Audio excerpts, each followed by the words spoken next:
Hello everyone, welcome back to my channel. My name is Felicia Perez and I am an author. In today's video I'm going to talk about a very important topic because something happened in my family just this past week and it is eating me up inside, so I need to talk about it. It's about domestic violence. Okay, I have never been a victim of domestic violence. I don't know what that situation is like personally, but this happened to my daughter, which hurts me more. And I refuse to keep quiet about it. Just the way I refuse to keep quiet about my childhood abuse, I will refuse to keep quiet about this. Okay, so about 3 weeks ago, my daughter, who was 21, met a guy online, on Facebook. She wanted to meet him, so she did. She went to go, have dinner with him, and then she ended up staying with him for a couple of weeks. Okay, I was totally against this because we did not know this guy. We did not know him, and I was 100% against it. He did come, and he visited with my mother, and she liked him. She said that he seemed like a good guy, and she didn't see any major red flags. So, okay. I invited them over to my house. They did not come. The following week, I told them to come and visit again, and they did not come. Of course, they did. He lives an hour and a half away, so it's completely understandable. She was staying over there with him, and it's a long drive. I totally get it.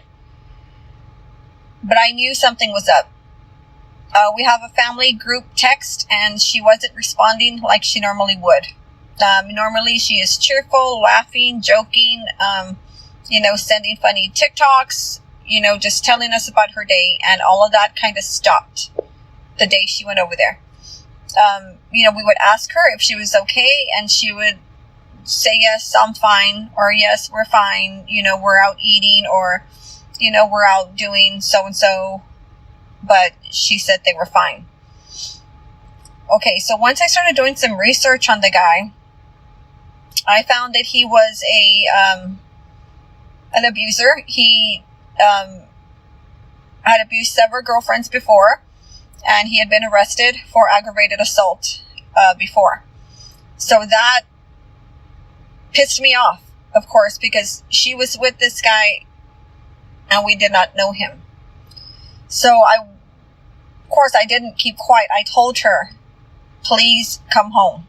I don't trust him. I don't like him. And I don't want you getting hurt. Please just come home. Of course, she is 21 and I cannot force her to come home. I tried. I threatened to go pick her up. And she said that they were fine and that he would never hit her.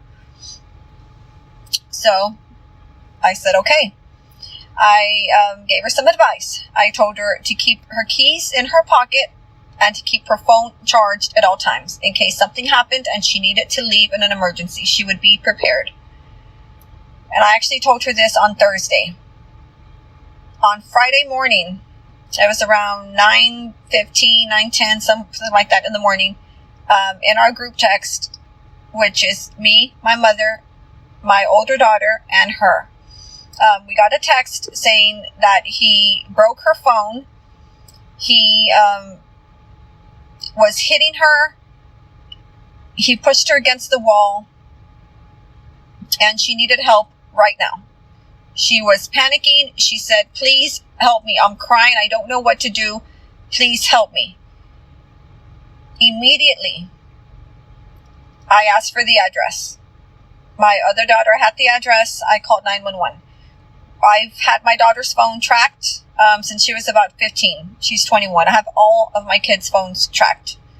And I don't do it to stalk them. I don't do it to know where they are. I don't do it for any of that. I do it in case of an emergency.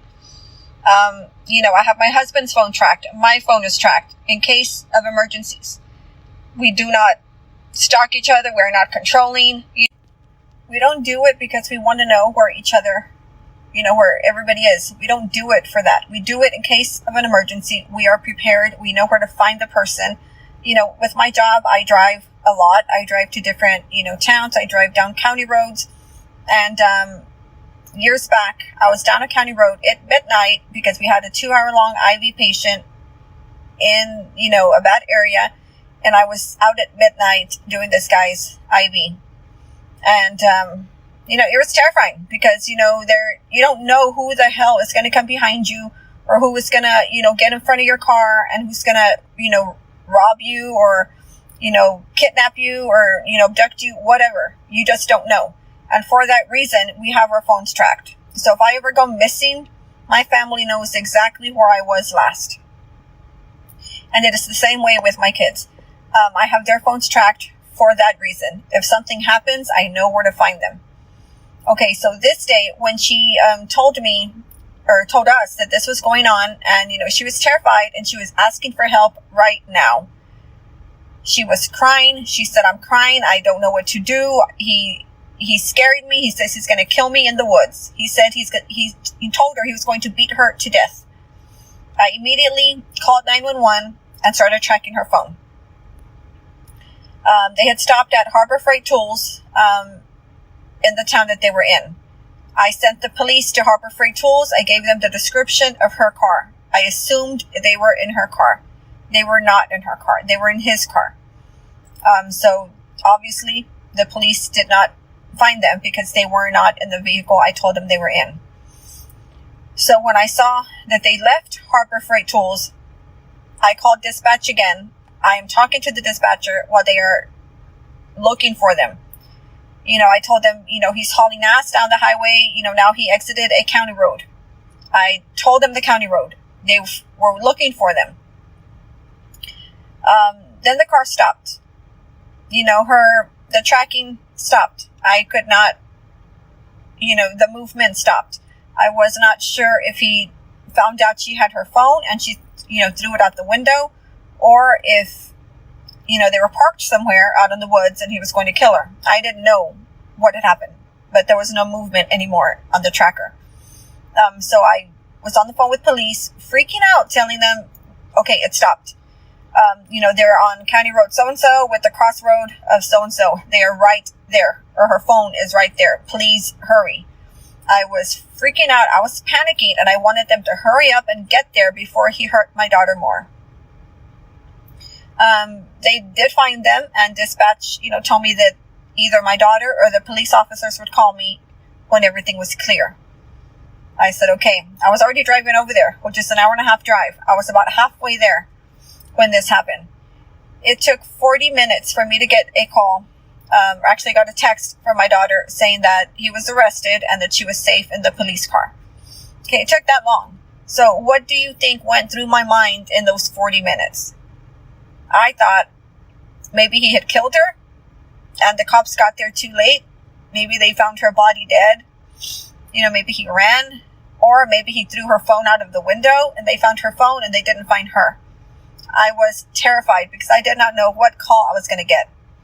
I believed she was injured. I believed that he had thrown her phone out the window. That's what I thought. I thought he found out she had her phone and he threw it.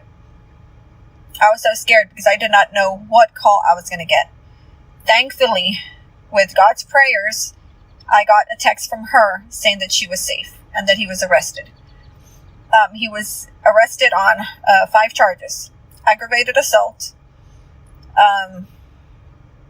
possession of an unlawful handgun. He was already a felon, so he's not allowed to have a handgun.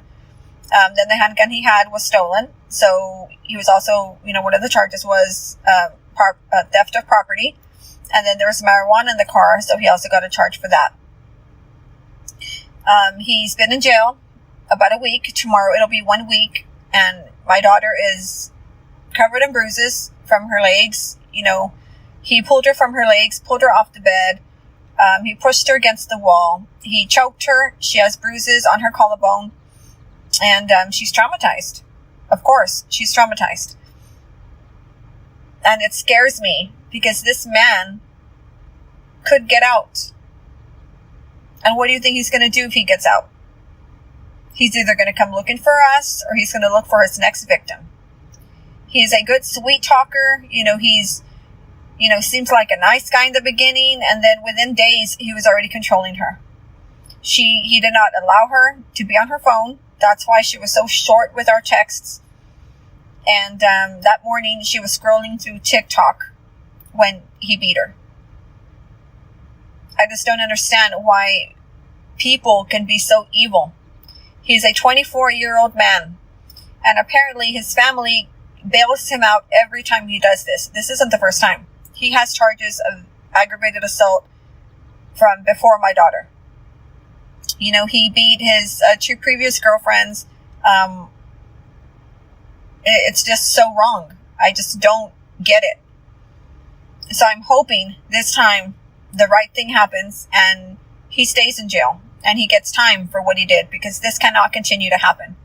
And that's why I'm even telling this story, because I can't just shut up about it. I have to say it, because this shit happens. It happens every day. Some children go missing. Parents lose their children because of an abusive boyfriend, and it just makes no sense to me. We should not be losing our children or be in fear that our children are going to die if they are with a boyfriend. That shouldn't happen. These people belong behind bars, and they should stay behind bars, because they are a continued risk to the public if they are out free. This man had been arrested for this multiple times before, and he was still out free, and he had the opportunity to do this to my daughter and do this to my family. And that's why I am speaking about it. I do not want him to do this to another family. I thought my daughter was dead. That was the worst feeling in the whole motherfucking world. Losing my daughter would have killed me. And that's why I'm doing this. I am not scared of him. He can come after me all he wants. I am not scared of him. I'm not scared of anybody. And I guarantee you, he will never put a hand on my daughter again. But I want this story to be shared, and I want this story to be known by others, because there were so many red flags, so many things that we should have seen, so many things that could have prevented all of this from happening. And I just feel so bad that it wasn't stopped, because he was so good at lying, and he was so good at pretending to be a good guy when he wasn't. It sickens me. Thank you for listening. Bye-bye.